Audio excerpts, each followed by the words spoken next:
तेरा कोई बॉयफ्रेंड है कि नहीं?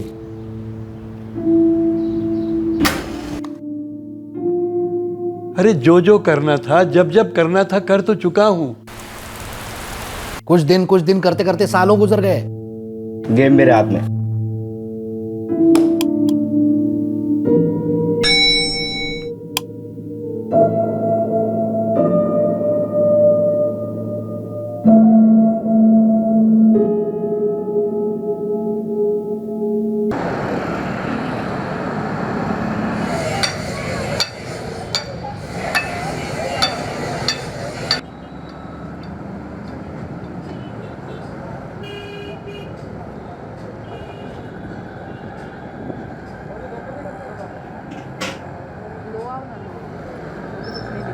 नाश्ता बनाओ।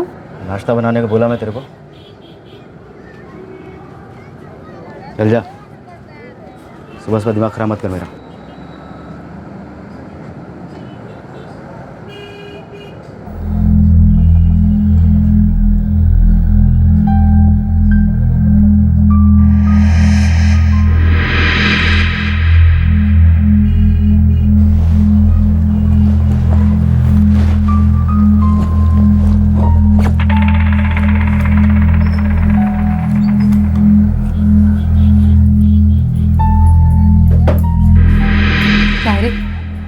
कुछ काम वाम मिला कि नहीं? वो भी शुरू हो गई ना सुबह सुबह भेजा खाने को। सुनने का शौक है क्या?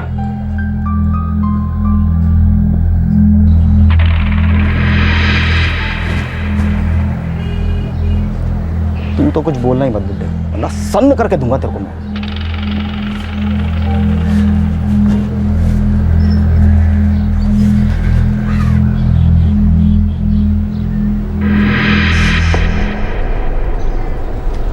ए कह रहा हो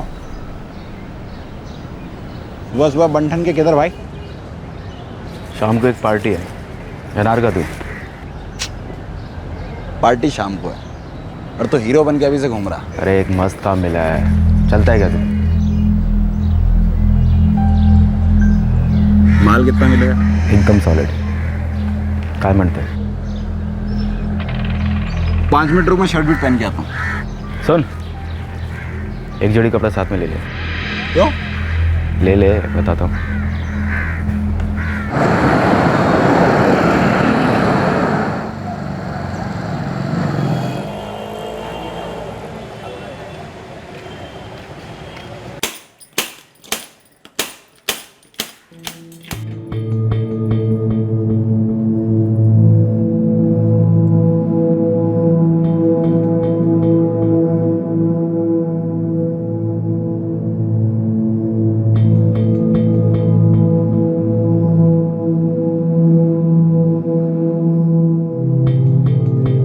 बाय आजोबा.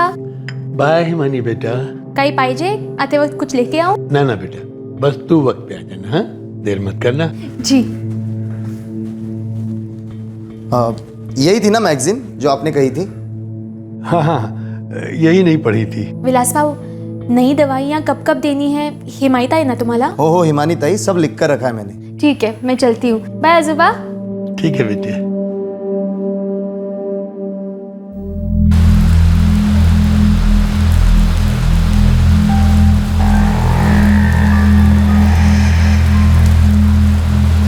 क्या काम करना है कुछ तो बता. चल चक्कर मार के आते हैं. अरे कहाँ करना है, क्या काम करना है, पता तो चले कुछ. हाँ, आगे तक चक्कर मार के आते हैं.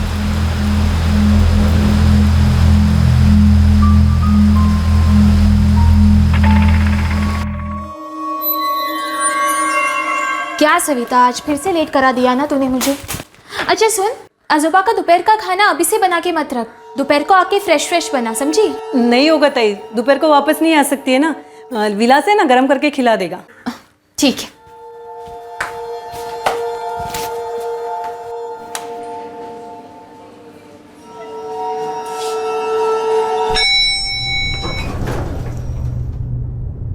अरे वाह रीमा ताई, बहुत अच्छी लग रही है आज. कुछ स्पेशल है? हाँ, हिमानी आज घर पर पूजा है ना. कौन सी पूजा? ऐसे ही शांति पाठ रखा है.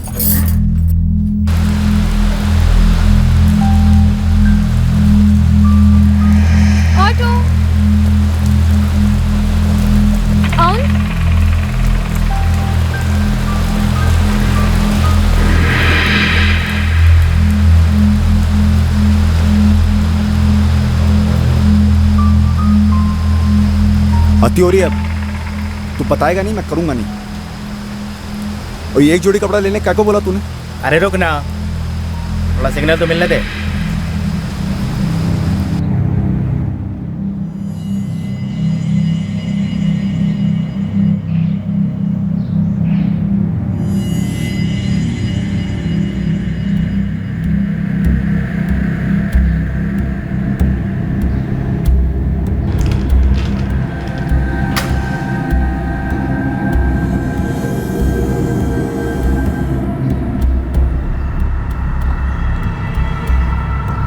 चल मिल गया सिग्नल।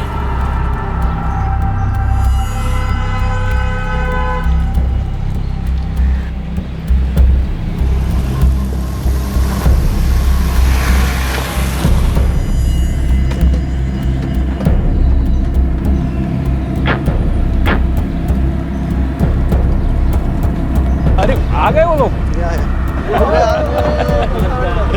कैसा है वेणु और गिरीश? नमस्कार काका।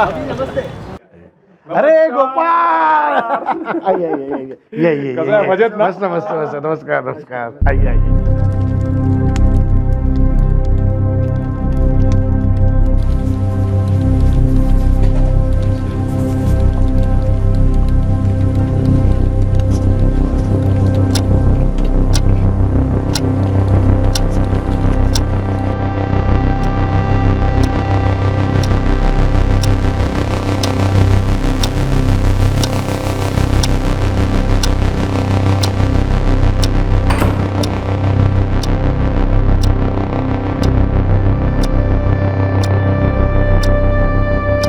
शरण्ये त्र्यंबके गौरी नारायणी नमस्तुते। ओम भौमाय नमः स्वाहा, ओम शुक्राय नमः स्वाहा, ओम ग्रामदेवताभ्यो नमः स्वाहा, ओम ब्राह्मणे नमः स्वाहा।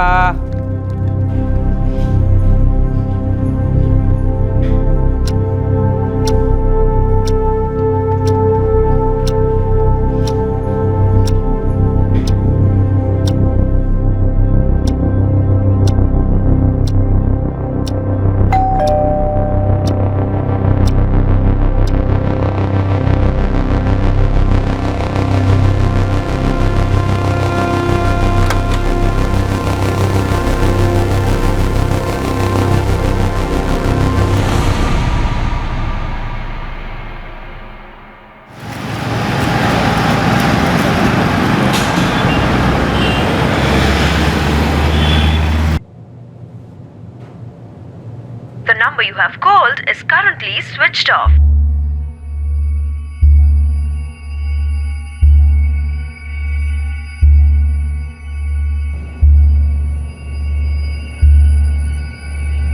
The number you have called is currently switched off.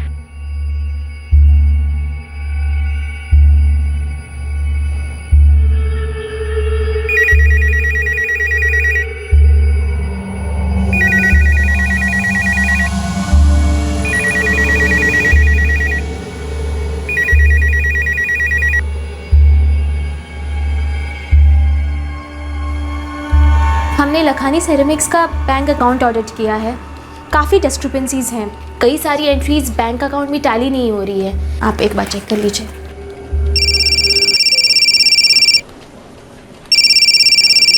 Excuse me, मेरी मम्मी का फ़ोन है, क्या मैं ले सकती हूँ? श्योर। कौन सी एड्रेस मैच नहीं कर रही? हेलो आई, काय झालं? बाबा का फोन स्विच ऑफ आ रहा है और विलास का भी फोन स्विच ऑफ है, पता नहीं क्या हुआ। तो आई बैटरी डाउन हो गई होगी। अरे 1 घंटे से ट्राई कर रही हूँ, लैंडलाइन पे भी फोन किया था, सिर्फ रिंग बज रही है, कोई उठा ही नहीं रहा। तो वॉल्यूम बढ़ाकर टीवी देख रहे होंगे। आई मैं थोड़ी देर में आपको फ़ोन करूँ क्या? मैं एक मीटिंग में हूँ, मैं भी आजोबा को ट्राई करती हूँ, ठीक है?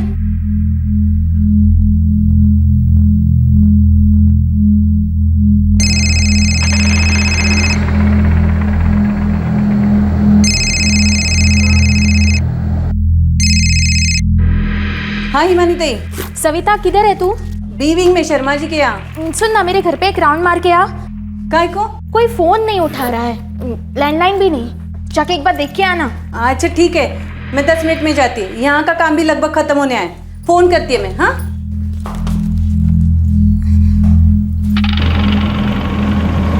आई, मैं ऑफिस से निकल चुकी हूँ, ऑटो में हूँ। मैंने सविता को भी बोला है जाके चेक करने के लिए। हाँ हिमानी, मैं भी निकल रही हूँ। मुझे कुछ ठीक नहीं लग रहा है। अरे ऐसे कैसे? दोनों का फोन स्विच ऑफ आ रहा है और लैंडलाइन पे भी कोई फोन नहीं उठा रहा है। आई तो टेंशन मत ले, बस आ जा जल्दी से। हाँ निकलती हूँ।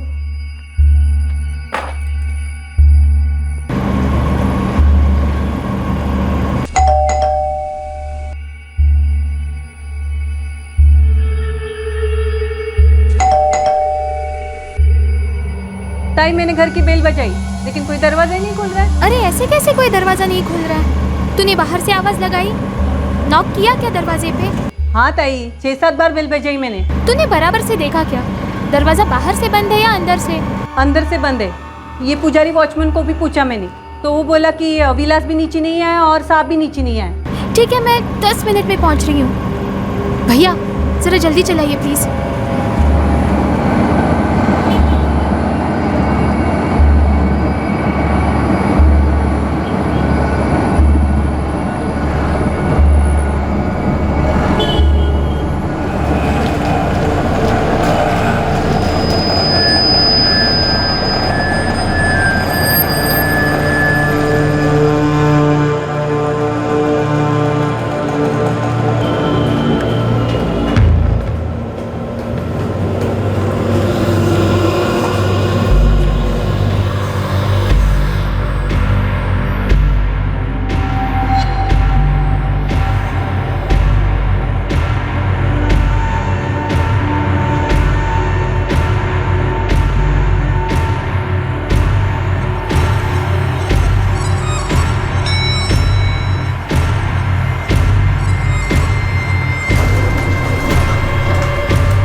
एक कत्ल के प्लान को अंजाम दिया गया था और प्लान के हिसाब से घर को लूटा भी गया था। यह शातिर ऑपरेशन बहुत ही सुनियोजित, कैलकुलेटेड तरीके से किया गया था ताकि कातिल का खुलासा कभी ना हो सके, और इस केस का खुलासा वाकई में बहुत कठिन साबित होने वाला था।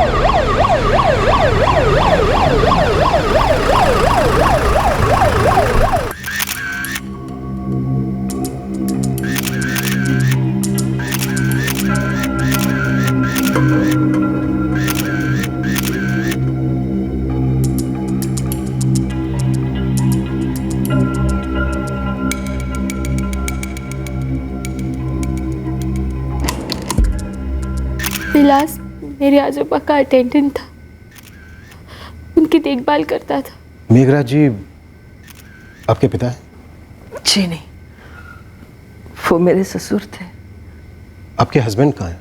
उनकी डेथ हो चुकी। 1 साल पहले पापा को हार्ट अटैक आया था, नहीं बचे। आपकी फैमिली में कौन कौन है? मेरे बाबा के बड़े भाई मयंक कुलकर्णी पनवेल में रहते हैं, वो यहाँ के लिए निकल चुके। आप में से कोई बता सकता है कि लॉकर में क्या क्या था? जी कुछ खास नहीं, बस कुछ पेपर्स और 20,000 कैश। ज्वेलरी वगैरह? जी नहीं, वो आजोबा बैंक के लॉकर में रखते थे। आपके दादाजी का और विलास का मोबाइल फ़ोन हमें नहीं मिला है। पता नहीं, आजोबा अपना मोबाइल फ़ोन अपने पास ही रखते थे। मैं और आई कब से उन्हें फ़ोन करने की कोशिश कर रहे थे, लेकिन फ़ोन स्विच ऑफ आ रहा था, लैंडलाइन भी कोई नहीं उठा रहा था। सर, दरवाजे पे तोड़कर आने की कोई भी निशानी नहीं है। No forced entry. अच्छा, आपके घर की चाबी किस किस के पास रहती है? 2 सेट से, एक मेरे पास रहती है और एक सेट घर में। विलास कभी कुछ बाहर लेने गया तो यूज करता था। मेघराज साहब महीनों में एक आध बार कभी आते हैं नीचे। और विलास? विलास भाव कभी कभी नीचे आते हैं आसपास की दुकान से कुछ लेने। आ जाया था? बास तो नहीं देखा साहब। मेघराज जी के घर में कौन कौन आया था? कोई नहीं आया था साहब। रजिस्टर देख लीजिए, सीसीटीवी भी है सर। चेयरमैन या सेक्रेटरी को बुलाओ। जी साहब। मैं पूरा दिन घर पर ही थी सर। शाम को मार्केट गई थी सब्जियों के लिए। 20 मिनट। अर्चना जी, जब आप पूरा दिन घर पर ही थी तब भी आपने कुछ नहीं सुना? कुछ नहीं सुना सर। वैसे भी वो ऊपर नार्वेकर फैमिली की यहाँ पूजा थी तो श्लोक चल रहे थे जोर जोर से। ये नार्वेकर कौन से फ्लैट में रहते हैं? 503 5वें माले में।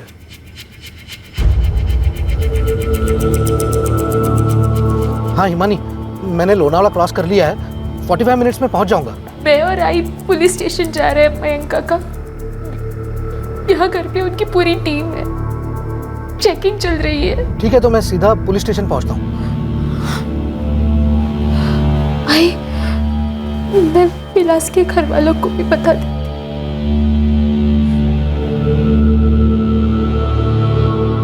हाँ ताई, प्रमिला बोलते। प्रमिला,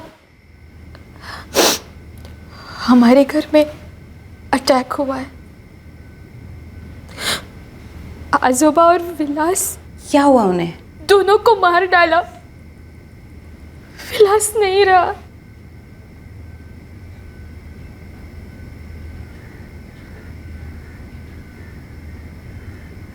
प्रमिला, हेलो प्रमिला, प्रमिला।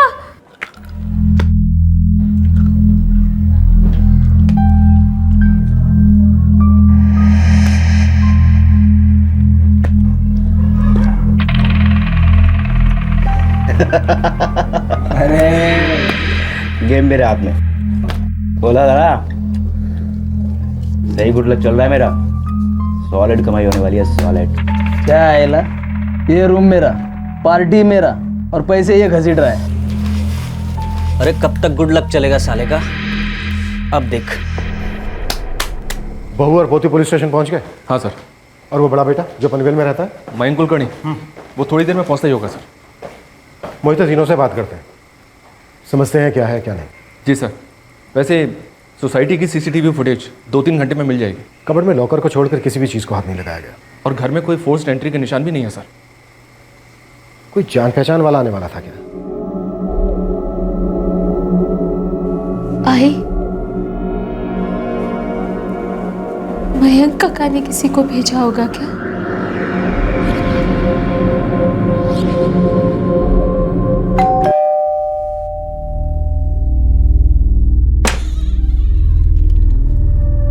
नमस्ते सर। नमस्ते।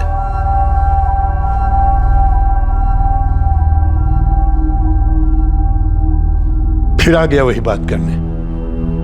ना करूं बाबा, आप तो कुछ कर ही नहीं रहे हो। अरे जो जो करना था, जब जब करना था कर तो चुका हूं। सब दे दिया मैंने। नहीं बाबा, हिसाब से नहीं दिया है। अब मैं अलग रहता हूं, इसका मतलब ये तो नहीं कि मुझसे ज्यादा हक प्रफुल्ल का हो गया। देख बेटा मयंक, अब जो कुछ मेरे पास है मैं उसे अपनी देखभाल के लिए रखूंगा, उसे टच भी नहीं करूंगा। हाँ, एक एफडी मैच्योर होने वाली है और शेयर मार्केट में उछाल आएगा तो शेयर बेचकर तुझे कैश दे दूंगा। आपका शेयर मार्केट तो एक अरसे से उछल ही रहा है। कुछ दिन करते करते सालों गुजर गए। मैं कब तक वेट करूंगा बाबा? अरे मेरे जाने तक तो वेट कर सकता है। 75 बरस का हो गया हूं और कब तक जीऊंगा। ऑफिसर ने कहा कोई जबरदस्ती घर में नहीं घुसा है, तो फिर और कौन हो सकता है? कोई आने वाला था दोपहर में? नहीं सर, मतलब किसी ने ऐसे फोन वोन करके नहीं कहा था कि मिलने आएंगे। तुम्हारे दादाजी के मेल अटेंडेंट विलास के अलावा उस घर में और कौन काम करता है? सविता है बाई, वो खाना बनाती है। और उसके अलावा एक और आती है घर का काम करने के लिए। निर्मला नाम है उसका। दोनों की टाइमिंग्स? सविता 7:30 के आसपास आती है सुबह और 9 बजे तक अपना काम ख़त्म कर देती है। उसके बाद निर्मला आती है। मुझे सविता और निर्मला दोनों के नंबर चाहिए। आप यहाँ नहीं रहती? जी नहीं, मैं डेक्कन रोड पे रहती हूँ। पर आपकी बेटी यहीं रहती थी मेघराज जी के साथ। सर, जैसे कि मैंने कहा, मेरे पापा प्रफुल्ल कुलकर्णी पिछले साल अचानक चल बसे। वही आजोबा का ख्याल रखते थे, इसलिए पापा के जाने के बाद मैं वहाँ रहने लगी आजोबा की देखभाल करने के लिए। पिछले साल तक जब तक तुम्हारे फादर जिंदा थे वो मेघराज जी के साथ ही रहते थे? हाँ, हफ्ते में 5 दिन तो रहते थे और 2 दिन हमारे घर, हमारे डेक्कन रोड वाले घर। तुम्हारे दादाजी बुजुर्ग थे, अकेले थे, तो वो आप लोगों के साथ डेक्कन रोड वाले घर में क्यों नहीं रहते थे? सर, उन्हें अपने घर में रहना अच्छा लगता था। आजोबा और आजी पहले सोलापुर में रहते थे। 3 साल पहले आजी की डेथ हो गई, तो आजोबा ने सोलापुर का बंगलो बेचकर यहाँ पुणे में घर ले लिया। हम तो पहले से यहाँ थे, डेक्कन रोड पे हमारे घर में। तुम्हारे फादर के बड़े भाई, तुम्हारे काका मयंक कुलकर्णी पनवेल में रहते हैं। जी सर। कहाँ है मेरे बाबा? उनकी बॉडी कहाँ है? पोस्टमार्टम में। आप मयंक कुलकर्णी? कुछ बताएंगे भी, ये सब कैसे हुआ? मुझे मेरे बाबा को देखना है। एक डबल मर्डर केस। कुछ जाहिर संदिग्ध थे, उनके जाहिर मकसद थे, लेकिन संदिग्ध और मकसद को जोड़ने वाली सड़क पर अतीत के कदमों को ट्रैक करना होता है, जो आखिरकार जुर्म और मुजरिम दोनों पर रोशनी डालते हैं। किसी भी तहकीकात में कभी कभी मकसद गुमराह करते हैं, फिर वो भले कितने ही ऑब्वियस क्यों न नजर आ रहे हों।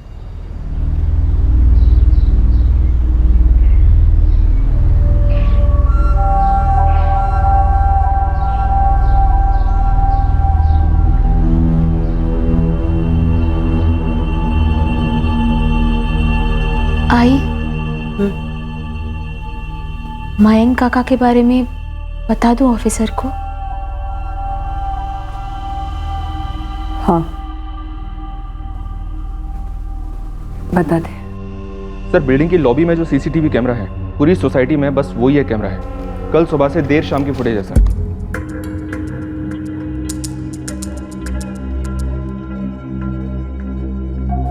ये रीमा नार्वेकर है सर, फ्लैट नंबर 503 में रहती है, जिसके यहाँ पूजा थी।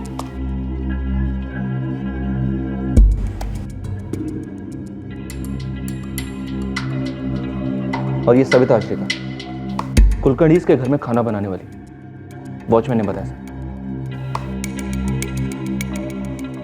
और ये निर्मला है सर, घर के बाकी के काम करने वाली।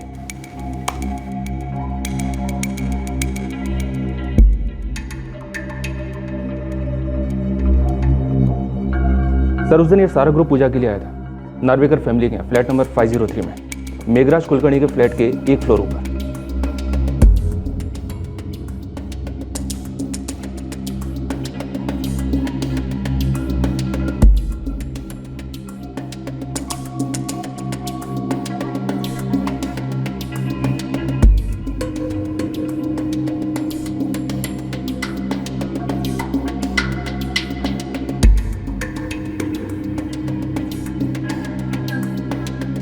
सर, मेघराज कुलकर्णी के यहाँ भी कोई नहीं आया बिल्डिंग लॉबी से, और सोसाइटी रजिस्टर में भी कोई एंट्री नहीं है। मोहित हिमानी कुलकर्णी और उसकी माँ को बुलाते हैं और पूछते हैं कि वो इनमें से किसी को पहचानती हैं क्या, जो उस दिन मेघराज कुलकर्णी के घर गया।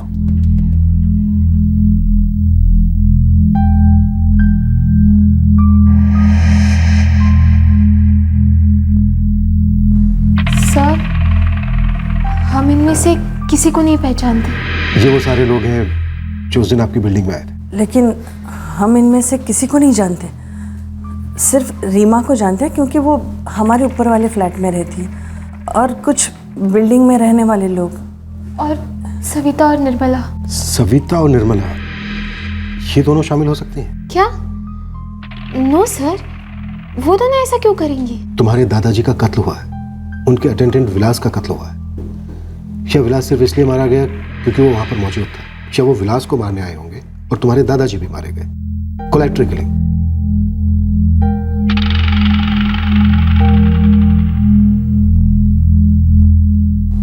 क्या बात है हिमानी, कुछ कहना चाहती हो? सर, मेरे मयंक काका मेरे आजोबा की जान खा रहे थे पैसों के लिए। कौन से पैसे? सर, जैसे कि मैंने आपको बताया, वो सोलापुर का बंगलो बेच के जो पैसे मिले थे, वो पैसे। मैं किसी और के पैसे मांगने नहीं जाता था। वो जायदाद पुश्ते नहीं थी। बेचने के बाद उसके 3 बराबर के हिस्से हुए थे। एक हिस्सा मेरे छोटे भाई प्रफुल्ल को गया था, दूसरा हिस्सा मेरे बाबा का, और तीसरा हिस्सा मेरा था जो मेरे बाबा मुझे दे नहीं रहे थे। मैं अपने पैसे मांगने जाता था सर। जो दे नहीं रहे थे? कुछ दिए थे, लेकिन काफी सारा बाकी था। जो बाकी थे वो नहीं दे रहे थे? नहीं, बाबा कहते थे कि उसकी एफडी बनी है, एफडी मैच्योर होने के बाद दे देंगे, और कुछ पैसे शेयर में डाले थे, तो वो कहते थे कि शेयर के भाव बढ़ेंगे तो बेच बाच कर दे देंगे मुझे अपना हिस्सा। लेकिन ऐसा हो नहीं रहा था सर। मोटे तौर पर आपके बाबा आपको पैसे नहीं दे रहे थे। आप कहना क्या चाहते हैं? आप अपने बाबा से पैसे मांगने पूरे झुंड के साथ आते थे? पूरी झुंड? जब आप अपने बाबा से पैसे मांगने आते थे, अकेले आते थे? कुछ लोगों के साथ नहीं आते थे? 2-4 दोस्त आते थे मेरे साथ। झुंड कैसे हुआ? लेकिन कभी आपने हिमानी को इन्फॉर्म नहीं किया कि आप अपने 2-4 दोस्तों के साथ उसके दादा से मिलने आ रहे हैं, और आप हमेशा हिमानी के ऑफिस जाने के बाद ही आते थे। तो आप कहना क्या चाहते हैं? सब उस दिन सुबह के बाद दोबारा वापस वहाँ गई ही नहीं मैं। दरअसल मैं किसी भी दिन सुबह के बाद वापस जाती ही नहीं हूँ साहब। दूसरे घर के भी काम होते हैं ना। उस सोसाइटी में तुम कितने घरों में काम करते हो सर? 4 घर में साहब। उस दिन भी मैं मेघराज साहब के घर से निकली और 3 घर में काम पूरा किया। फिर शाम को हिमानी ताई का फ़ोन आया कि जाके घर पे देख ले क्या बात है, कोई फ़ोन नहीं उठा रहा है। तो तब मैं शाम को वहाँ गई थी साहब। सर, अपने बाबा से मिलने के लिए मैं अपनी भतीजी की परमिशन क्यों लूँ? आप अपने बाबा से मिल रहे एक ख्याल रखने वाले बेटे की हैसियत से नहीं, बल्कि पैसे मांगने वाले लेनदार की हैसियत से मिलना चाहते थे, वो भी 2-4 दोस्तों के साथ। सर, हर एक की अपनी अपनी जिंदगी होती है, मजबूरी होती है। मेरा छोटा भाई प्रफुल्ल, ये हिमानी का बाबा, वो यहीं पुणे में रहता था, इसलिए वो बाबा का हालचाल पूछने, उनकी मदद करने जा पाता था। अब मैं दूर रहता हूँ, इसमें मेरी गलती है क्या? तो वैसे भी आप पूछना क्या चाहते हैं? साफ साफ पूछिए ना। क्या आपने अपने बाबा का कत्ल किया पैसों के लिए? क्या करवाया? उनके अटेंडेंट विलास का भी? मुझे लग ही रहा था कि आप लोग ऐसा स्टूपिड सा शक मुझ पर कर रहे हैं। लेकिन एक बात बताइए सर, अपने बाबा को मार कर या मरवा कर मुझे पैसे कैसे मिलते? आप उनके बेटे हो, और इस वक्त इकलौते जीवित बेटे। कुदरती तौर पर मेरे बाबा चंद दिनों के ही मेहमान थे। उनके देहांत के बाद उनकी सारी संपत्ति मुझे वैसे ही मिल जाती। मैं ये मर्डर वर्डर का क्यों सोचता, वो भी अपने बूढ़े बाबा का? और कुछ नहीं। बॉडी कब मिलेगी? जल्दी। कितनी जल्दी? बहुत जल्दी। किसने मारा मेरे पति को? कौन थे वो लोग? संगा ना मैडम। अभी तो कुछ पता नहीं चल पाया प्रमिला।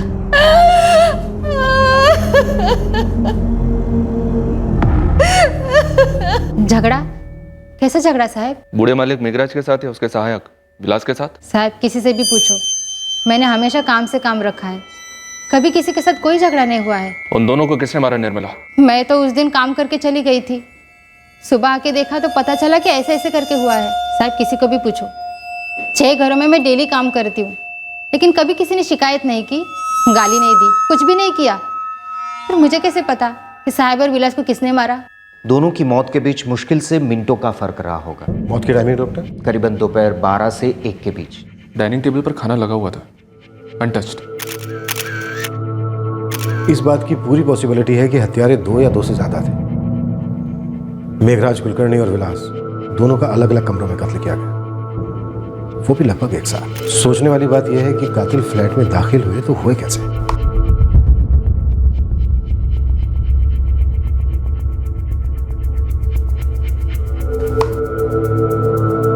11:30 बजे से लेकर 2 बजे के बीच कोई बिल्डिंग में एंटर ही नहीं हुआ, सिवाय कुछ बिल्डिंग रेजिडेंट्स के। शायद हत्यारे पहले से आए होंगे सर, काफी पहले से।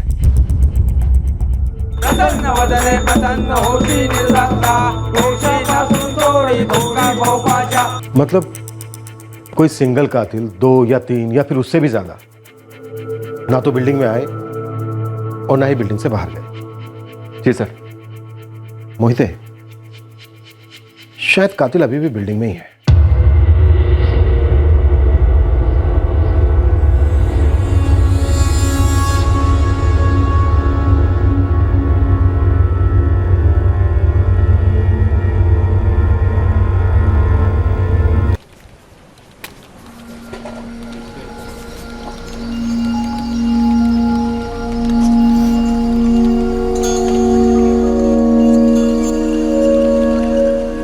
मानी, तेरा कोई बॉयफ्रेंड शॉयफ्रेंड है कि नहीं? आप जैसा कोई मिला नहीं आजोबा। चल झूठी कहीं की, तू एकदम जिद्दी है, बिल्कुल अपनी दादी की तरह। उन्हीं का खून है ना? वो तो मैं हूँ। अरे पागल, एक अच्छा सा अपनी उम्र का लड़का ढूंढ ले, ताकि जब तू मेरी उम्र की होगी तो तेरे देखभाल कर सकेगा जैसे तू मेरी देखभाल करती है। पर मैंने तो बचपन में ही डिक्लेयर किया था आजोबा कि मैं अगर शादी करूंगी तो सिर्फ अपने आजोबा से। अच्छा चल, मैंने तुझे परमिशन दे दी, अब तो ढूंढ ले कोई स्मार्ट लड़का, बिल्कुल भी जेलस नहीं फील करूंगा। हाँ, प्रॉमिस।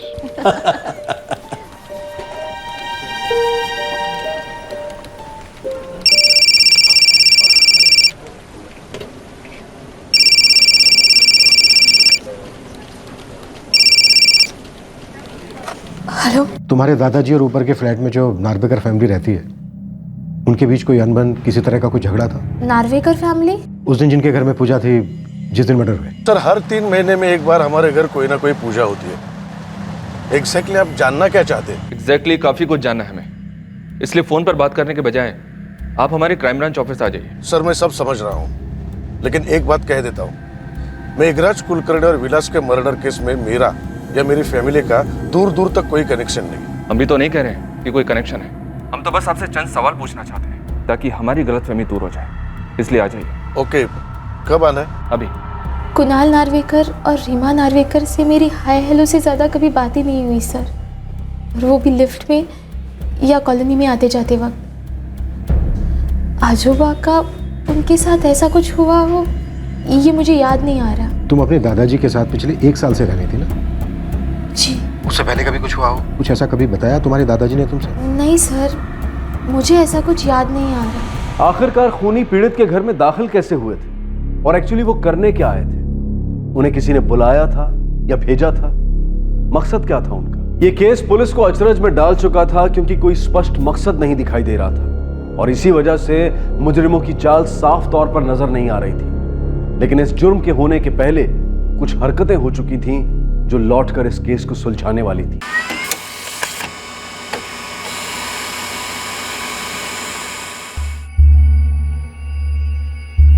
प्रमिला, आपको आपके पति का शव जल्दी मिल जाएगा। मॅडम, कोणी मारले माझा नवऱ्याला? सांगा ना मॅडम, कौन थे वो लोग? अभी कुछ बता नहीं सकते, तहकीकात जारी है। अभी ये पता नहीं चल पा रहा है कि इस कांड में असली निशाना आपके पति थे या उनके सेठ। आप बताइए प्रमिला, आपके पति को कौन मारना चाहता था? मुझे इस वक्त कुछ याद नहीं आ रहा है।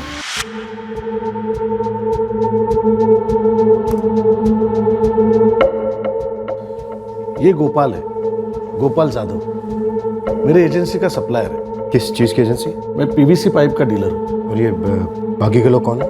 ये रवि शेट्टी है, ये गिरीश पवार है, ये वेणु है, ये सारे मेरी एजेंसी के सप्लायर्स हैं। और ये दोनों कौन है समझ में नहीं आ रहा है। ये दो की तो सिर्फ पिक दिख रही है।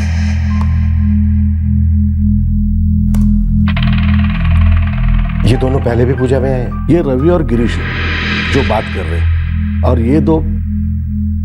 और सर, आप ये सब क्यों कर रहे हैं? आपके घर के ठीक 1 फ्लोर नीचे जो 2 मर्डर हुए हैं, हमें लगता है कि घर में कोई जबरदस्ती नहीं घुसा, बल्कि घर के अंदर गया और अंदर से उसके लिए दरवाजा खोला गया। तो हम ये जानना चाहते हैं कि कौन है वो शख्स जो घर के अंदर गया और कैसे गया? आप मुझे क्यों पूछ रहे हैं? हमें लगता है उस दिन पूजा में जो आपके घर लोग आए थे, उन्हीं में से किसी ने मर्डर किया। क्या? आपके घर की पूजा को आड़ बनाकर कोई मेघराज कुलकर्णी के घर गया। कैसे सर? उस घर में कत्ल करने वाला मेरे घर आया ही कैसे? और उन्हें पता कैसे चला कि मेरे घर पूजा है? उस दिन पूजा में जो लोग आए थे, वो आपको याद है कौन कौन आए थे? जी नहीं, एकदम सबको याद नहीं कर पाऊंगा, मेरी पत्नी से पूछना पड़ेगा। आप अपनी पत्नी से बात कीजिए और एक लिस्ट बनाइए कि आपके घर उस दिन पूजा में कौन कौन आए थे, और खास करके वो जो मेघराज कुलकर्णी की फैमिली को भी जानता हो।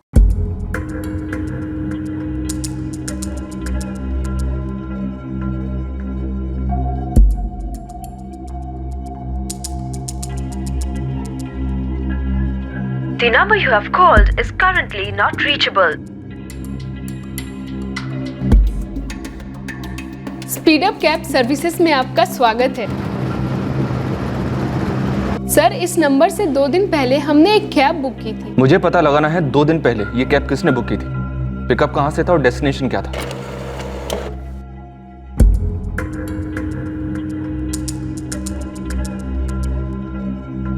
सर, मेघराज कुलकर्णी के नंबर से एक कैब बुक की गई थी।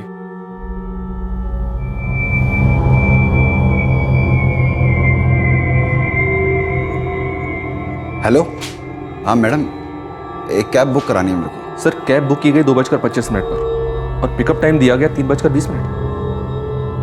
55 मिनट का कैब। इस कैब ड्राइवर महेश राज ने अपने मोबाइल नंबर 44453789 से मेघराज कुलकर्णी के फोन पर 3 बार कॉल किया सर। एक 2:45 पर, दूसरा 2:55 और तीसरा 3:05। और बुकिंग करने वाला था निखिल चौहान। जी हाँ सर। सर, हो सकता है ये निखिल चौहान और शायद उसके साथीदार 3:20 तक वहीं इंतजार करते फ्लैट में। 3:20 तक नहीं, 3:15 तक, क्योंकि पूजा खत्म होने के बाद 3:15 बजे नार्वेकर के घर से लोग बाहर आए। निखिल चौहान और उसका साथीदार पूजा खत्म होने का इंतजार कर रहे थे। वो भीड़ में शामिल हुए ताकि सीसीटीवी कैमरा में अलग से ना दिखे। इस वक्त हमारे पास एक ठोस लीड है, निखिल चौहान। और कैब ड्राइवर महेश राज।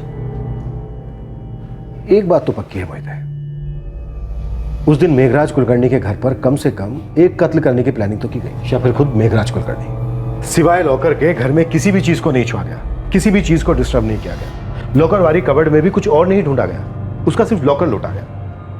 शायद हत्यारे पूरे घर से अच्छी तरह से वाकिफ थे सर। वैसे कॉम्बिनेशन तो और सारे हो सकते हैं इस केस के, पर मुझे लगता है कि असली टारगेट मेघराज कुलकर्णी था और लॉकर को लूटना महज एक दिखावा है सर। असली मकसद तो कत्ल करना था। अपोजिट भी उतना ही मुमकिन है मोहित। हो सकता है असली टारगेट विलास भोसले था। मेघराज कुलकर्णी सिर्फ इसलिए मारा गया क्योंकि उस वक्त वो वहां पर मौजूद था, और लॉकर गुमराह करने के लिए लूटा गया। सर, इस केस की एक और थ्योरी हो सकती है। ये विलास भोसले उस एक या दोनों के साथ मिलकर मेघराज कुलकर्णी को मारकर घर लूटना चाहता था। उसने उन दोनों को अंदर लिया, उन लोगों ने मेघराज को मारा और लूट के दौरान कुछ ऐसा हुआ होगा कि उन लोगों ने विलास को भी मार दिया। मोहित, लॉकर में सिर्फ 20,000 रुपए थे। अब इतनी छोटी सी रकम के लिए इतनी बड़ी प्लानिंग, 2 मर्डर। मोहित, एक काम करते हैं, कैब ड्राइवर को उठाते, शायद ये हमें निखिल चौहान तक ले जाएगा। कहीं ऐसा ना हो सर, ये निखिल चौहान नाम ही झूठा हो। जो आदमी विक्टिम के घर में बैठकर उसी के मोबाइल फोन से कैब बुक करने की डेयरिंग कर सकता है, मुझे नहीं लगता वो झूठा नाम यूज करेगा। हो सकता है उसका असली नाम निखिल चौहान है।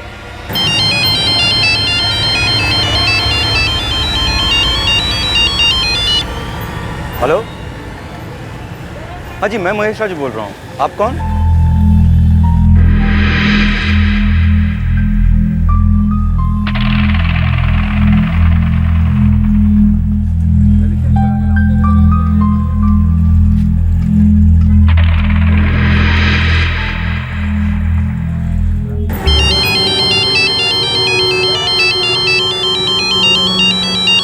हेलो, हाँ जी, मैं महेश राज बोल रहा हूँ। महेश राज तेरा असली नाम है? हाँ सर। 3 दिन पहले 3:20 पर सने मार्ग कोरेगांव पार्क से तूने 2 आदमियों को उठाया था। हाँ सर, हिंजेवाड़ी की पार्टी थी।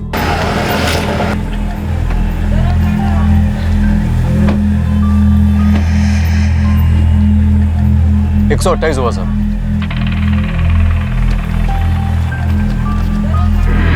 जिन 2 लोगों को तूने ड्रॉप किया वो दोनों हमारे सस्पेक्ट्स हैं, एक डबल मर्डर केस में। ये दोनों दिखते कैसे थे महेश राज? बोलिए, बता उनका। वो मेरा ध्यान तो गाड़ी चलाने में था, वो उन दोनों को तो ठीक से देखा तक नहीं मैंने साहब। उन दोनों के बीच कोई बात हुई थी? कुछ भी याद है कुछ? नहीं साहब। महेश, तूने 3 बार उसको कॉल किया था जिसने कैब बुक की थी। पहले 2:45 को, फिर 2:55 को और उसके बाद 3:05 को। ऐसा क्यों? वो साहब, बुकिंग में उन्होंने मुझे साने मार्ग बोला था, मगर डिटेल एड्रेस मुझे पता नहीं चल रहा था, इसलिए मैंने प्रॉपर एड्रेस जानने के लिए उनको कॉल किया था। तो उन्होंने मुझे कहा कि तू वहीं पे रुक जा। वहीं रुको, हम आ रहे हैं। साहब जल्दी आइए, देखिए हमको 15 मिनट से ज़्यादा वेट करना अलाउड नहीं है। और ऐसे ही वेटिंग चलता गया साहब। और मैंने उनको 3 बार कॉल भी किया था, तो उन्होंने मुझे कहा कि तू वहीं पे रुक जा। और इसीलिए मैं कंपनी में फ़ोन करने ही वाला था, लेकिन उसी वक्त वो लोग वहाँ पे आ गए।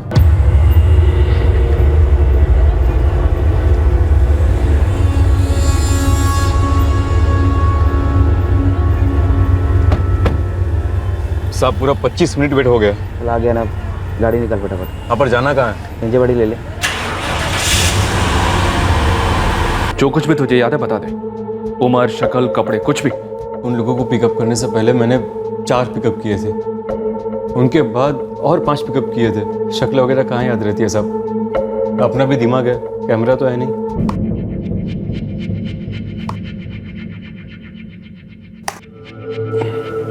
ये देख, इनमें से कोई था? इनमें से कोई नहीं था साहब। ये दो जो पीठ दिखा के खड़े हैं, ये वो है क्या? साहब इनके तो चेहरे नहीं दिख रहे। हमारा स्केच आर्टिस्ट आएगा अभी, तू जो बताएगा उसके हिसाब से वो इनका स्केच बनाएगा। दिमाग पर जितना जोर डाल सकता है डाल, इनका स्केच बनवाने में हमारी मदद कर। और याद रख, 2 लोगों का कत्ल हुआ है। वासांसी जीर्णानि यथा विहाय नवानि गृणाति नरोग्य प्राणी तथा शरीराणि विहाय जिन्नन्नि संयति नवानि देहि नयनं छिन्दन्ति शस्त्राणि ननं दहति पावक नाचयनं क्लदन्त्यापो नाशोचयति मारुतः। ओम ब्रह्मा मुरारी स्फुरान्तकारी भानु शशि भूमि सूतो बुधश्च गुरुश्च शुक्रो शनि राहु केतव सर्वे ग्रह शांतिकरा भवन्तु, सर्वे ग्रह शांतिकरा भवन्तु। ओम ध्वा अंतरिक्ष शांति प्र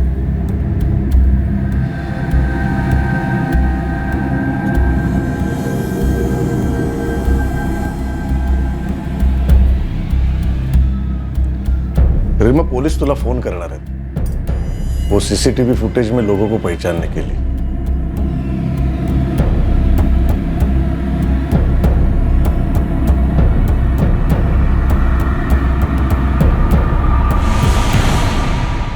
हिमानी, बाबा की विल कहाँ है? उन्होंने कोई विल बनाई भी थी या नहीं? मुझे नहीं पता कि उन्होंने कोई विल बनाई थी या नहीं। उनके बैंक लॉकर में चेक करना होगा। और कब चेक करोगी बैंक लॉकर? मयंक काका, 13वीं तो हो जाने दो। इतने दिन मैं यहाँ रुक नहीं सकता, अगले 3 दिन मैं हूँ यहाँ। चेक करो और बताओ मुझे कि विल में क्या लिखा है बाबा ने।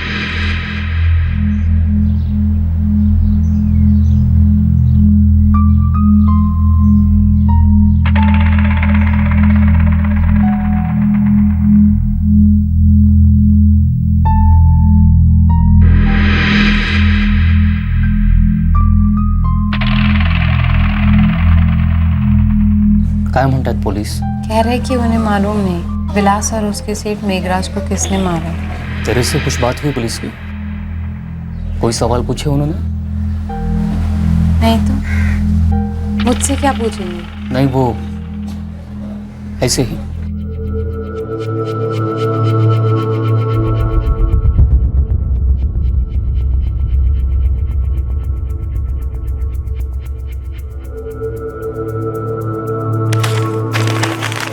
ऐसे नहीं चलेगा, तो सोचो, जोर दो, कुछ तो याद करो।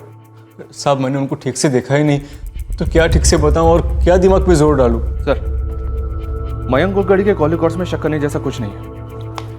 मतलब तगड़ी प्लानिंग की असली कातिल ने? जी हाँ सर, और ये कैब ड्राइवर भी ज़्यादा कुछ काम का नहीं लगता है। हिस्ट्री शीटर से बात हुई? जी हाँ सर, कम से कम 2 दर्जन हिस्ट्री शीटर को राउंड अप किया है, पर किसी ने भी ऐसी सुपारी की कोई खबर नहीं सुनी। इस वक्त हमें इतना मालूम है कि 2 कातिल थे, जिसमें से एक का नाम था निखिल चौहान।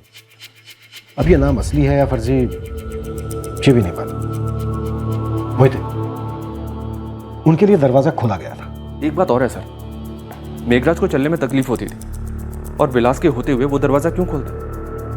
लेकिन जब इन दोनों ने बेल बजाई तो दरवाजा खोला विलास ने। सिर्फ उनके लिए घर का दरवाजा खोला ही नहीं गया, बल्कि घर के अंदर एंट्री भी दी गई। या तो ये हो सकता है कि उससे किसी ने कहा हो कि वो लोग आने वाले हैं, उनके लिए घर का दरवाजा खोले, घर में एंट्री दे। या फिर ये भी हो सकता है कि उसने खुद उनको बुलाया। वैसे सर, विलास के कॉल रिकॉर्ड्स में कोई अजीब कॉल्स नज़र नहीं आ रहे हैं। उसने सारे कॉल्स या तो अपनी पत्नी प्रेमिला को किए हैं या फिर अपनी मेम साहब हिमानी को, जो शायद काम से किए गए। अगर हम मान लें कि असली टारगेट विलास भोसले था, तो फिर मकसद क्या था? सर, हो सकता है विलास और ये दोनों दोस्त हों, ये इन तीनों की जॉइंट प्लानिंग हो, साजिश हो। ये तीनों लूट के लिए घर में पहुंचे और जब इन लोगों ने देखा कि लॉकर में सिर्फ 20,000 कैश है, तो उस बात को लेकर इन तीनों में कोई अनबन हो गई और उन दोनों ने मिलकर विलास को मार दिया और उसके बाद मेघराज कुलकर्णी को, क्योंकि वो गवाही दे पाता। या फिर पहले मेघराज कुलकर्णी को, उसके बाद विलास को। या फिर सर, ये पैसे का मामला है ही नहीं, कोई अफेयर शफेयर का मामला? उसकी पत्नी प्रेमिला सर, उससे बात करते हैं। जरूर करते हैं। दूसरी पॉसिबिलिटी, अगर असली टारगेट मेघराज कुलकर्णी था, तो क्या मकसद हो सकता है? सर, उसका बेटा अब भी हमारे शक के दायरे में है। बेटे को प्रॉपर्टी के सेल के पैसे चाहिए थे जो बाप उसे दे नहीं रहा था। और हिमानी? हिमानी क्लीन लगती है? लगती तो क्लीन है सर, लेकिन ये पैसों का लालच अच्छे अच्छों को मैला कर जाता है।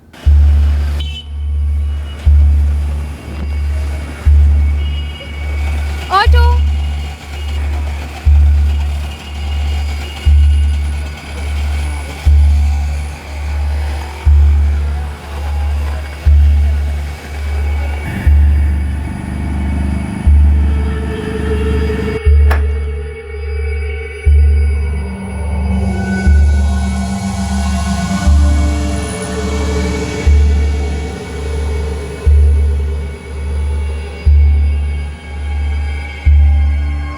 वो दो लोग कौन थे का क्या मतलब है इंस्पेक्टर? मतलब क्या कहना क्या चाहते हैं आप? मैं ये कहना चाहता हूं, वो दो लोग आपके दोस्त जो आपके साथ आते थे जब आप अपने पिता से मिलने आते थे, कौन है? बस मेरे दोस्त हैं इंस्पेक्टर। उनका उस वक्त काम होता था तो मेरे साथ पुणे आते थे और साथ में लौट जाते थे। मुझे आपके उन दोनों दोस्तों से मिलना है मैम जी। सॉरी इंस्पेक्टर, 1 महीने से ज्यादा का फुटेज रखना मतलब हमें कई हार्ड डिस्क खरीदनी पड़ेगी, इसलिए हम कुछ दिनों से ज्यादा का फुटेज रखते ही नहीं। सॉरी सर, मुझे उन लोगों के बारे में नहीं मालूम जो मयंक काका के साथ आते थे। मेरे घर पे होते हुए तो वो लोग नहीं आते थे ना। इसका मतलब तुम्हारे मयंक काका जिन दो लोगों को हमारे सामने पेश करेंगे, हमें मान लेना होगा कि वही दो लोग थे। अब इसके बारे में मैं क्या कह सकती हूँ सर? वो तो आरजूबा थे और विलास भाव, जो उन लोगों को जानते थे जो मयंक काका के साथ आते थे। पर अब वो दोनों ही नहीं रहे। मेरी भतीजी गेम खेल रही है। उसने पुलिस को बोला है कि मेरे साथ मेरे दो दोस्त आते थे पापा से मिलने, इसलिए अब पुलिस तुम दोनों से मिलना चाहती है। पुलिस को क्या कहेंगे भैया?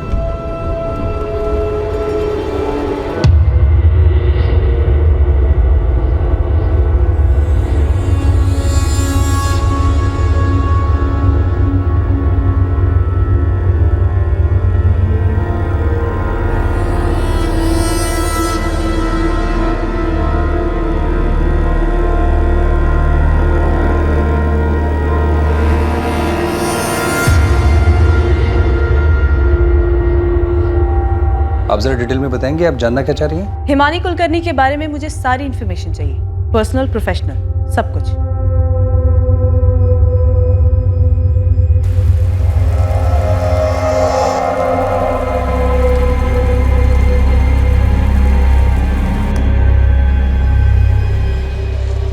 सर, मुझे नहीं मालूम ये दोनों कौन है। स्ट्रॉन्ग डाउट है हमें, यही दोनों हैं जिन्होंने मेघराज कुलकर्णी और विलास भोसले का कत्ल किया है। दरअसल रीमा जी उस दिन ही आपकी पूजा मंडली के साथ अंदर दाखिल हुए ताकि सीसीटीवी में पता ना चले। फिर कत्ल करने के बाद काफी देर तक ये कुलकर्णी के फ्लैट में इंतजार करते रहे और जैसे ही आपके घर की पूजा खत्म हुई और भीड़ नीचे आने के लिए बाहर निकली तो ये दोनों भी उसी भीड़ में शामिल हो गए, सीसीटीवी को पीठ दिखाकर। सर, मैंने पहले ही कहा था कि उस दिन हमारे घर में काफी लोग आए थे। ऐसे में मुश्किल होता है कि सब पर नजर रखना या फिर पूछना कि भाई आप कौन हो। ऐसा भी हो सकता है कि पूजा शुरू होने के बाद कोई आकर बैठा हो, या फिर ऐसा भी हो सकता है कि हमारे घर कोई आया ही ना हो, बाहर ही हो। सिर्फ लॉबी से अंदर आने के लिए या बाहर जाने के लिए हमारे घर आई भीड़ का इस्तेमाल किया हो। अच्छा रीमा जी, उस दिन आपने किसी ऐसे को देखा जो आपकी पहचान का नहीं था? मेरा मतलब जैसे देखकर आपको खटका हुआ कि ये कौन है और आपकी पूजा में क्या कर रहा है। नहीं सर, मैं भी तो मेरे हस्बैंड के साथ पूजा में ही बैठी थी, और अगर कोई ऐसा होता तो अभी तक आपको बता दिया होता। उस दिन आपके घर में जितने भी लोग आए थे, आप उन सब की एक लिस्ट बनाइए। मुझे उन सब की सारी डिटेल्स चाहिए, उनके फोन नंबर, उनके पते और उनका आप लोगों से क्या रिश्ता है।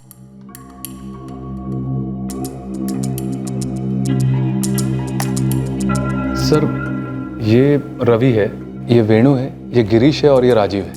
लेकिन ये दोनों कौन है मैं नहीं जानता। ये हमारे साथ नहीं थे। जी नहीं साहब, मुझे भी मालूम नहीं ये दोनों कौन है। नहीं सर, सर इनके चेहरे तक तो दिख नहीं रहे, तो पहचानने का तो सवाल ही कहाँ से आता है। पर एक बात है सर। क्या? सर वो दूसरा वीडियो देखिए जहां हम सब पूजा के बाद बाहर आ रहे हैं।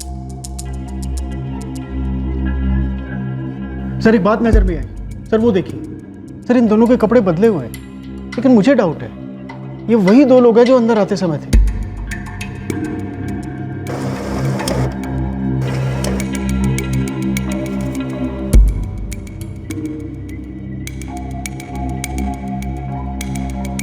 हमारी नजर से चूक गया सर, लेकिन जब ग्रीश ने बताया तब पकड़ में आया। ये दोनों वही हैं, बस कपड़े चेंज हैं। कपड़ों पर खून के दाग लग गए होंगे, इस वजह से चेंज किया होगा। जाहिर है सर, ये प्लान मर्डर था। ये लोग अपने साथ एक्स्ट्रा कपड़े लेकर आए थे, काम किया, कपड़े चेंज किए और उसके बाद भीड़ में शामिल हो गए। गारंटी इन लोगों को पता था कि पूजा होने वाली है, इस तरह से अंदर जाना है और इस तरह से बाहर निकलना है। कत्ल तो इन दोनों ने ही किया है, लेकिन मास्टरमाइंड कातिल कोई और है। सर हिमानी और उसकी माँ गायत्री दोनों का बैकग्राउंड चेक किया, लेकिन सर शक करने जैसा कुछ मिला नहीं। और सर कांस्टेबल स्मिता को विलास भोसले की पत्नी परमिला की ड्यूटी पर लगा दिया था, लेकिन सर वहां भी कुछ खास नहीं मिला। कहीं ना कहीं से कुछ ना कुछ तो मिलना चाहिए। अभी तक ना हमें कातिलों का पता है और ना ही कत्ल के मकसद का। हमें मालूम है सर कि ये एक प्लान मर्डर था और 99% विलास ने ही उन दोनों कातिलों के लिए दरवाजा खोला है। विलास या तो इनसे मिला हुआ था या फिर इन्हें जानता था। शायद ये दोनों कातिल इस घर में पहले भी आ चुके थे। मैं निकल रहा हूँ, काम पे जाना है। मैं अभी थोड़ी देर और सोऊंगा। तुम दोनों तो अभी शाम तक उठने वाले हो नहीं, आके मिलता हुआ।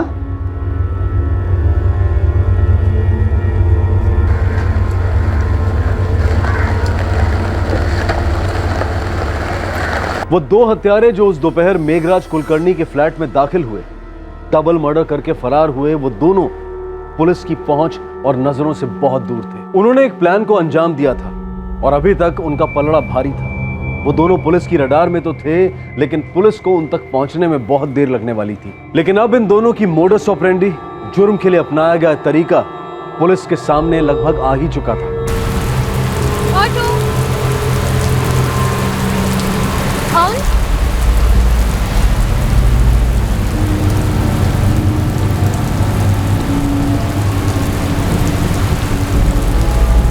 तू बताएगा नहीं, मैं करूंगा नहीं। अरे रुक ना, थोड़ा सिग्नल तो मिलने दे। वो घर कम वाली निकली है ना, इसका देख और घर कम वाली निकलेगी। ये जो लेडीज गई अभी यहाँ से, उसका फ्लैट है क्या? तो अब बता दे, क्या काम उठाया तुमने? सदा उतावला मत हो।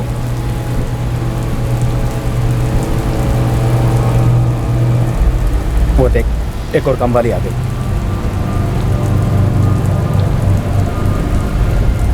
ये उसी घर में काम करती है।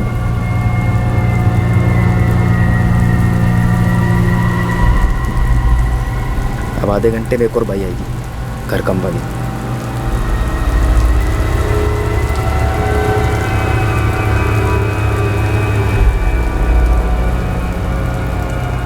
अब जब ये बाहर निकलेगी, वो होगी अपनी हरी झंडी। तो भाई, इस काम के लिए कितना पैसा मिलेगा अपने को? तो पहली बार कर रहा है क्या?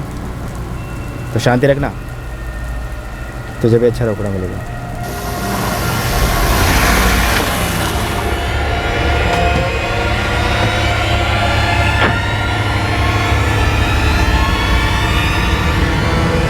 हम जल तो वो लोग आ गए। यार वेणु, कैसा है वेणु?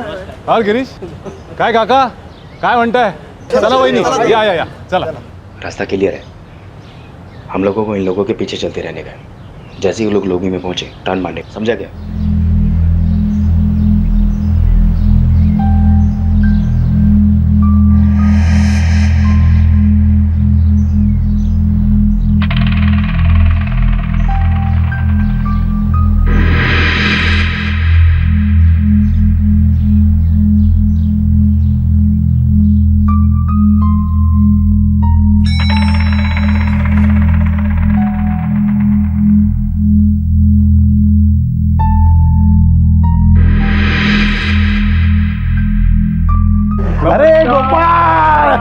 ये मस्त मस्त मस्त नमस्कार नमस्कार आइए आइए। यार हम लोग क्या कर रहे हैं, कुछ तो बोल। चलना। ओम भौमाय नमः स्वाहा, ओम शुक्राय नमः स्वाहा, ओम ब्राह्मणे नमः स्वाहा, ओम कुलदेवताभ्यो नमः स्वाहा, ओम सर्व शांति शांति शांति करिसे, ओम सर्व शांतिभ्यो नमः स्वाहा, ओम इष्ट देवताभ्यो नमः स्वाहा, ओम ग्राम देवताभ्यो नमः स्वाहा।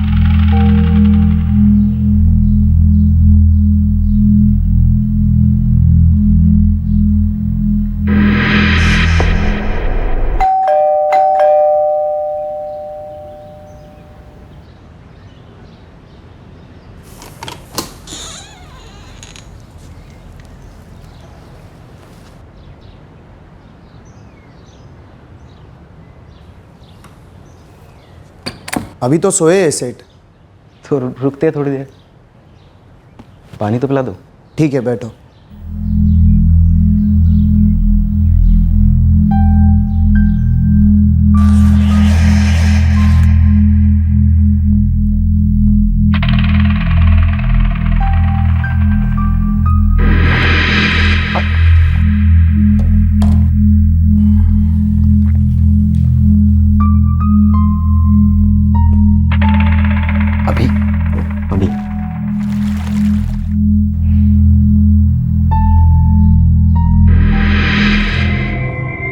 तो बोल दे, तू एक जोड़ी कपड़ा तैयारी में लेकर आया, मेरे को बोला लाने के लिए। इधर आकर 2-2 गेम बजाए हमने। क्या सिर्फ 20,000 रुपए के लिए? हैं भाई, अब बता दे किसने दिया सुपारी, कितने की दिया सुपारी? निखिल सुन, ऊपर पूजा खत्म होने तक हम लोग इधर ही वेट करेंगे। उसके बाद जैसे ही वो लोग निकलेंगे हम लोग उन लोगों में शामिल हो जाएंगे। नीचे जो CCTV कैमरा लगे हैं ना, उनमें हम दिखेंगे नहीं ठीक से, बरोबर ना?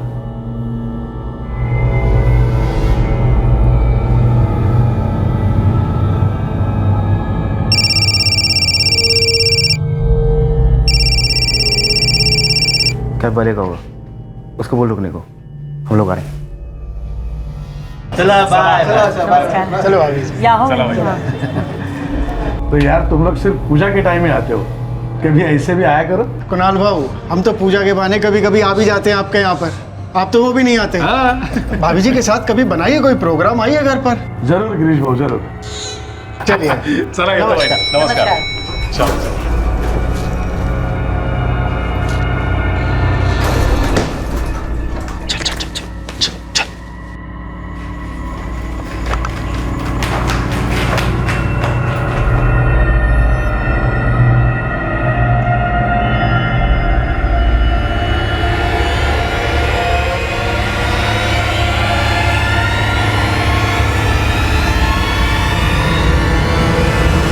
दोनों हत्यारों में से एक ऐसा था जिसे मालूम नहीं था कि उसे हत्या में शामिल होना है और क्यों हो रही है हत्या। वो मुख्य हत्यारे से बार बार सवाल कर रहा था, जबकि मुख्य हत्यारा बड़े ठंडे दिमाग से अपना काम किए जा रहा था। हत्याकांड के बाद पुलिस भी इन सवालों के जवाब ढूंढ रही थी। कत्ल क्यों किए गए और किसके कहने पर किए गए।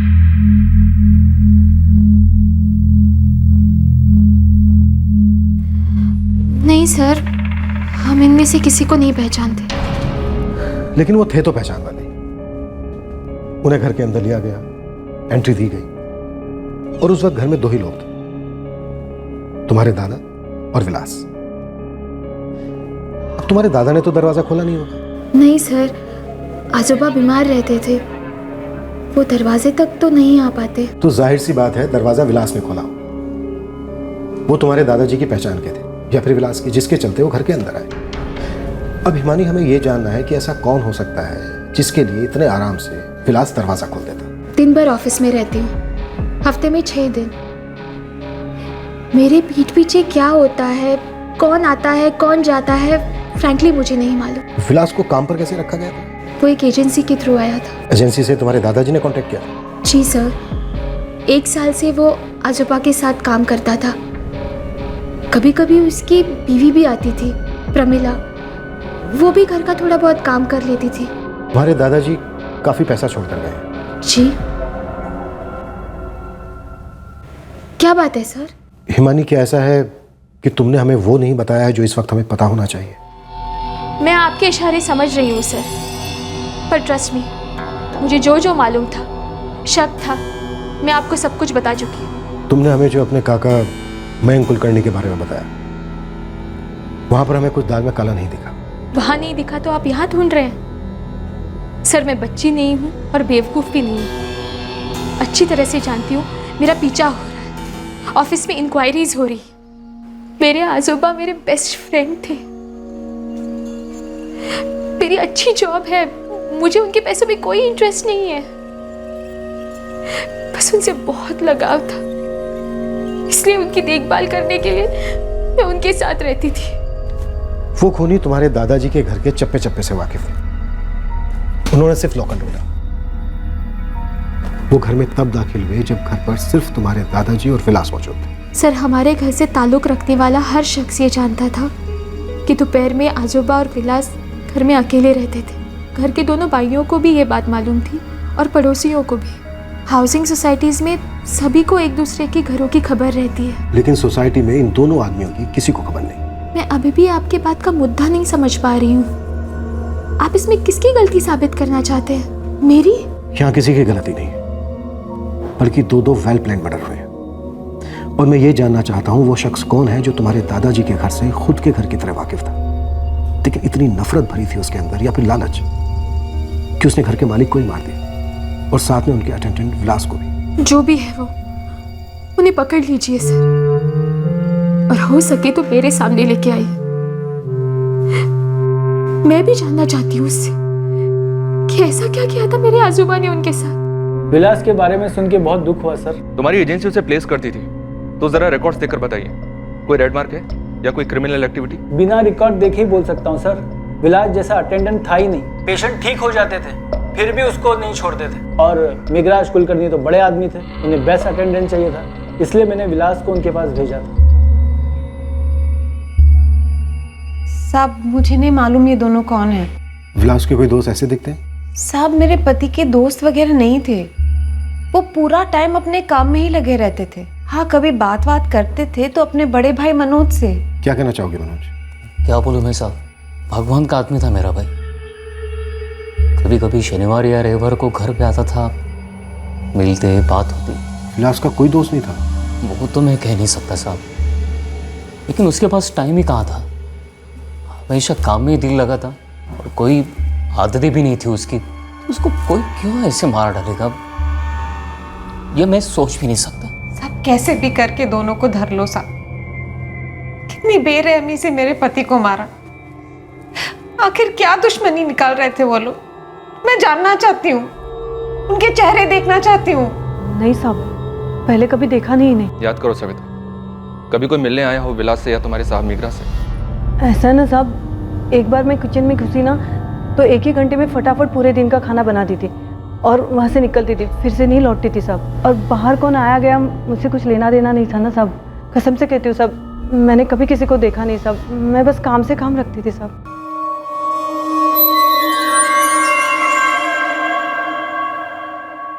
सच कहता हूँ, हमारी पूजा में ऐसा कोई नहीं दिखा जिसे हम जानते नहीं, लेकिन सीसीटीवी में जो है वो थोड़े अजीब लगते हैं, हमारे यहाँ नहीं थे। और दरअसल हम लोग पूजा के काम में बहुत बिजी भी थे। कितनी अजीब बात है ना, वॉचमैन ललित भी यही बता रहा था कि उसने भी उन दोनों को कभी नहीं देखा। पर ऐसा कैसे, मतलब कोई आता है चुपके से खून करता है, आराम से चला जाता है, किसी ने कुछ देखा नहीं सुना नहीं। हिमानी क्या सोच रही हो? कुछ नहीं, बस ऐसे।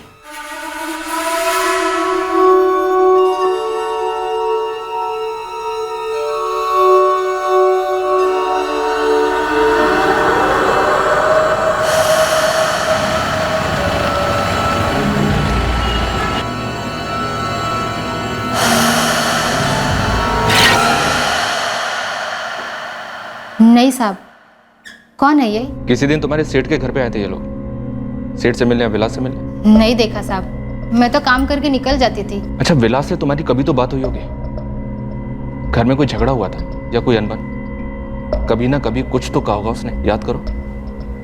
सब काम करते करते इधर उधर की बात होती थी, मगर घर काम के बारे में, लेकिन ज़्यादा नहीं, क्योंकि सेठ जी बिगड़ जाते थे। बिगड़ जाते थे मतलब? उन्हें पसंद नहीं था मैं और विलास एक दूसरे से बात करें। उनको लगता था हम काम नहीं कर रहे, गप्पा लड़ा रहे हैं, तो फिर डांट देते थे। अब उनके बात का बुरा नहीं मानते साहब। तुम डांट का बुरा नहीं मानते थे, पर तुम्हें यह कैसे पता कि विलास भी बुरा नहीं मानता था? विलास ने कभी तो तुम्हें कहा होगा। कभी कोई शिकायत की उसने सेठ के खिलाफ तुमसे? नहीं साहब, विलास तो एकदम सीधा साधा आदमी था। सेठ के बात का बुरा नहीं मानता था वो। उस नालायक जैसा नहीं था। कौन नालायक? वही परशुराम भाऊ का लड़का, बेवड़ा, एक नंबर ही कामचोर। ये परशुराम भाऊ कौन?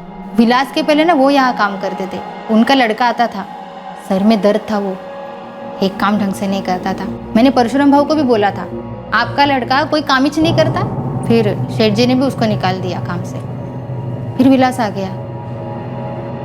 घर में काम करने वाली निर्मला से पुलिस को मिली ये एक खबर इस केस का ब्रेक थ्रू साबित हुआ। अतीत का एक साया रोशनी में आया था। केस का एक ऐसा पहलू सामने आया था जो अब तक इन्वेस्टिगेशन की रेंज में ही नहीं आया था। लेकिन इस खबर के मिलने के बाद केस तेजी से आगे बढ़ा और बहुत कम समय में सुलझ गया।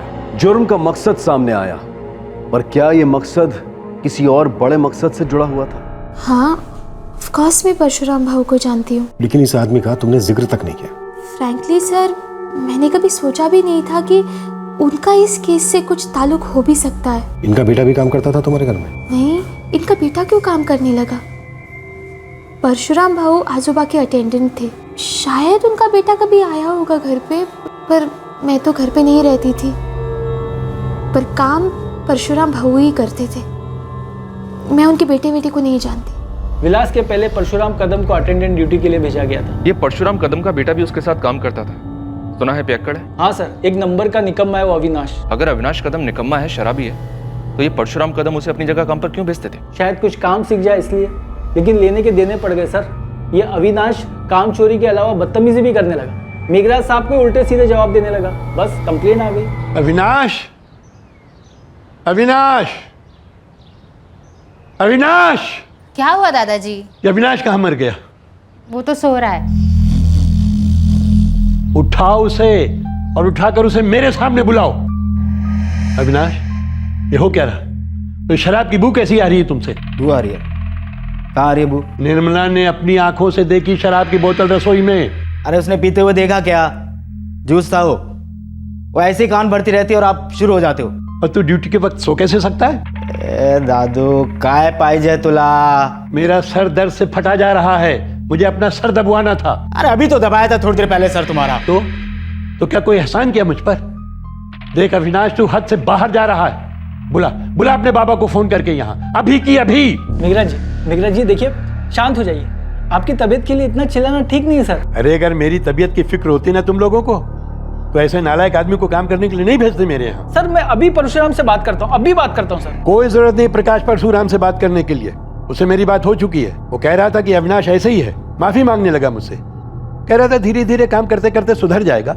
अरे मैंने यहाँ कोई सोशल सर्विस सेंटर बना रखा है शराबियों को नशा छुड़ा करके उनको सुधारने के लिए।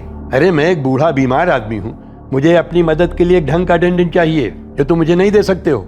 तो शहर में और भी एजेंसीज हैं। नहीं सर, ये परशुराम अविनाश को अब भी रिप्लेस कर देता हूँ और उसकी जगह पे आपको बेस्ट अटेंडेंट देता हूँ। और सर मैं प्रॉमिस करता हूँ आगे से आपको कोई शिकायत नहीं होगी। ठीक 2 दिन के बाद परशुराम कदम को रिप्लेस करके विलास को भेज दिया मैंने काम पर। प्रकाश, मुझे इस परशुराम कदम का एड्रेस चाहिए। ठीक है सर, अभी SMS करता हूँ। और बाप बेटे दोनों के फोटोग्राफ भी, जल्द से जल्द।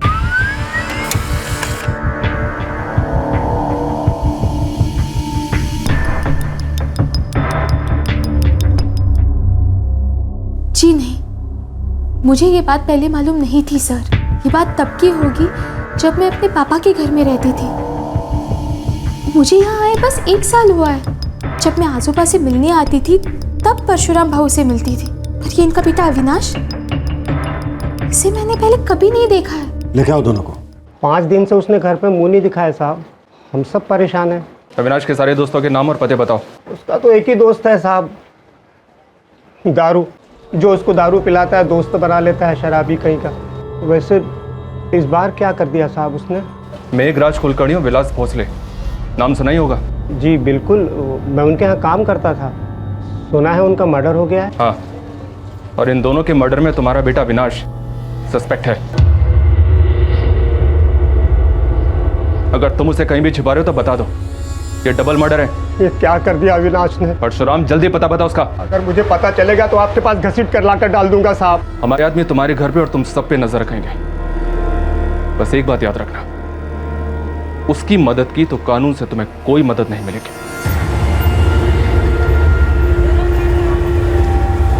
साहब, इस अविनाश कदम को मेरे लड़के ढूंढ रहे हैं, लेकिन आपने जो उसका दूसरा साथीदार बताया था, निखिल चौहान, हाँ, वो चाय की टपरी पर चाय पी रहा है।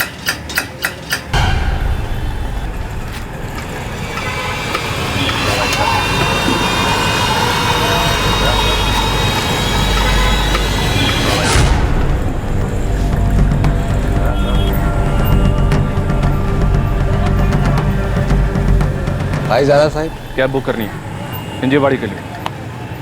तेरा दोस्त अविनाश कहाँ है? बोल, कहाँ है अविनाश?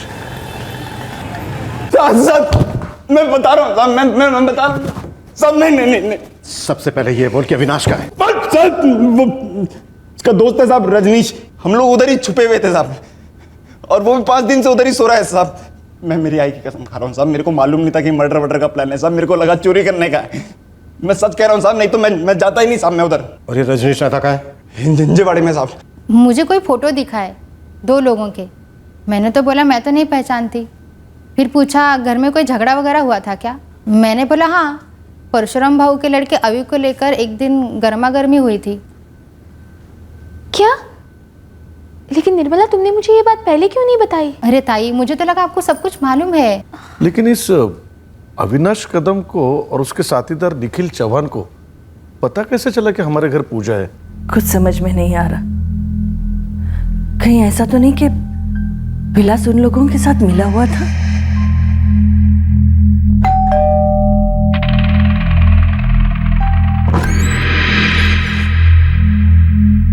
कितना पिएगा और कितना सोएगा अविनाश?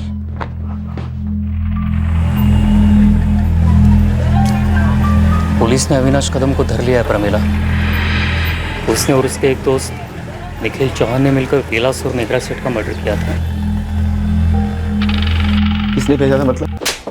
मतलब किसके कहने पर तूने ये कांड किया? पैसा सटक गया था मेरा। वहां भी कर सो गया था। उन्होंने तुझे नौकरी से निकाल दिया, तुझे गुस्सा था उन पर। लेकिन कत्ल करने का आइडिया किसका था?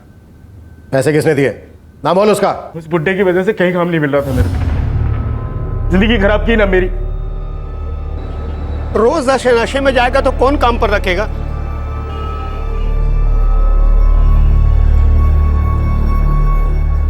अरे मूर्खा, शर्म कर। कितने साल मैंने मेघराज सेठ की सेवा की, तेरे को काम पे लगा। सोचा कि तू काम को आगे बढ़ाएगा और मैंने दूसरा काम पकड़ा। अब देख, न तेरे पास काम है न मेरे पास काम है। प्रकाश भाई मेरे को काम पे लेने के पहले 10 बार सोचते हैं। वो खुद बोले मेरे से, वो डरते कि कहीं तू ना टपक पड़े। आगे तो कल रात से मेरा दिमाग खराब है। चाय पीने दे अब तू। खराब कर रख दिया। कैसा हैवान है रे तू, बाप पे हाथ उठाता है। अरे मेल्या, लाज नाही वाटत तुला? बापावर हात उचलतोस? घुमा मेरा बेजा। फिर किसी ने लाख पट्टी की ना, काम मिलेगा या नहीं, नशा छोड़ेगा या नहीं, तो दांत फोड़ दूंगा थोड़े से, जिप कर दूंगा प्लेट से। अगर तूने बुड्ढा बुड्ढी की साइड ली तो तेरी एक हड्डी तोड़ दूंगा मैं। समझ लगी नहीं? समझ लगी नहीं? कहीं भी कोई काम नहीं दे रहा था मेरे को। 50 बार तो प्रकाश भाव के ऑफिस के चक्कर काटे, वो भी तू तड़क से बात करने लगा मेरे को। दूसरी एजेंसी फोन किया, वहां भी खबर पहुंच गई थी। इस बुड्ढे के कारण कहीं कोई काम नहीं दे रहा था। मेरी लाइफ खराब कर दी थी इस मेघराज कुलकर्णी।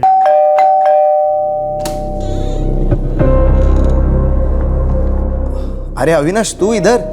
मेघराज सेठ कशा है? सेठ अच्छे है, पर तू इधर कैसे? वो मैं इधर से गुजर रहा था तो सोचा दादू का आशीर्वाद लेता जाऊं। पर अभी तो सोए सेठ। तो बैठता हूँ थोड़ी देर। विलास बाबू, मैं एकदम बदल गया हूँ। मेरे को दादू को बस एक बात बोलने का। दादू ने जो मेरे को सबक सिखाया ना, मेरी लाइफ एकदम बदल गई।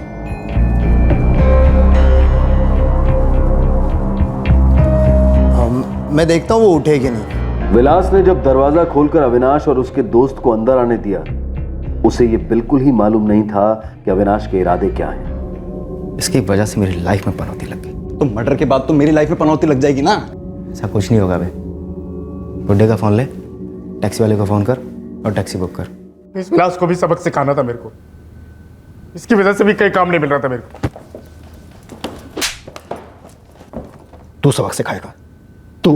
हाँ, 24 घंटे नशे में रहता है, अपने माँ बाप पर हाथ उठाता है, 2 कत्ल कर चुका है, तू सबक सिखाएगा? मोहिते, दोनों का स्टेटमेंट ले लो और तगड़ी चार्जशीट फाइल करना, ताकि अदालत भी इन्हें अच्छे से सबक सिखा सके।